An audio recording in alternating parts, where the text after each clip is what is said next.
In 2007, the much-celebrated feminist playwright Eve Ensler wrote an essay for Glamour.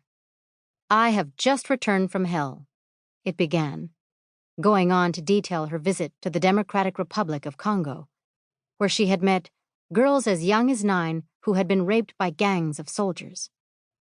According to its title, the article is about women left for dead and the man who's saving them. But this is not immediately clear. Even while detailing the anguish of Congolese women, Ensler manages to keep the attention on herself. "How do I convey these stories?" she asks. "How do I tell you? I stay for a week at Panzi. Women line up to tell me their stories."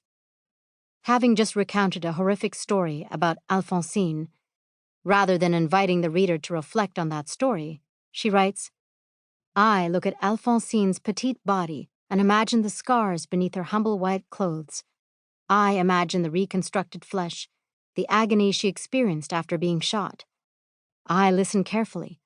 I cannot detect a drop of bitterness or any desire for revenge."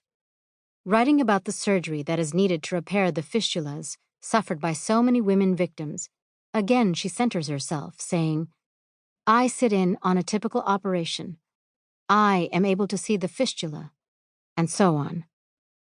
Her repeated emphasis on what she herself is doing and hearing, rather than on what she sees and hears, strongly suggests that her goal is to show the crucial role that she, a white woman, is playing in the lives of these women. She is eager to enlist the rest of Glamour's readership as well.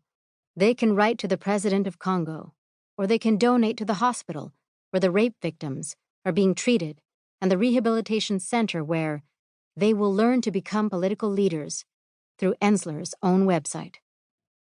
Ensler's article in Glamour demonstrates how the white savior complex intersects with feminism in the 21st century. A white woman takes on the task of speaking for raped and brutalized other women, positioning herself as their rescuer, the conduit through which emancipation must flow. It is also an example of how the plight of over there exists as a foil against which the successes of women in the West can be judged. How lucky we are, readers of Ensler's article are encouraged to conclude, mournfully shaking their heads at the circumstances of women who live in less civilized parts of the world. It is notable that the naming or erasure of the identities of women of color is entirely at the whim of the white women telling the story. In cases where people should be mentioned by name, say the nurses and other medical staff, but which may draw attention away from the white woman's central role as savior, they are left out. In others, where confidentiality would be helpful, such as not photographing victims like Nadine, we are told that she has agreed to be photographed if her name is changed. The 2020 annual letter issued by the Bill and Melinda Gates Foundation provides another example of this calculated and deliberate phenomenon, particularly as it relates to the optics of white women benevolently helping Black and brown people. The first image used in the report sets the tone.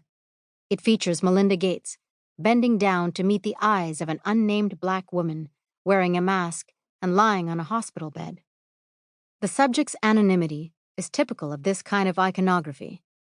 We may assume that the name has been omitted to protect the woman's privacy, but the pattern continues.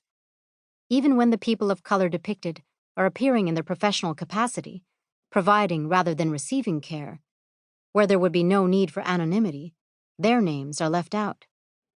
Bill and Melinda themselves, the only white people in the photos, are the only people ever named. A visit to the Guguletu Health Clinic features unnamed Black and brown staff. The section on gender opens with Melinda Gates, flanked on either side by 2 unidentified, diminutive brown Indian women.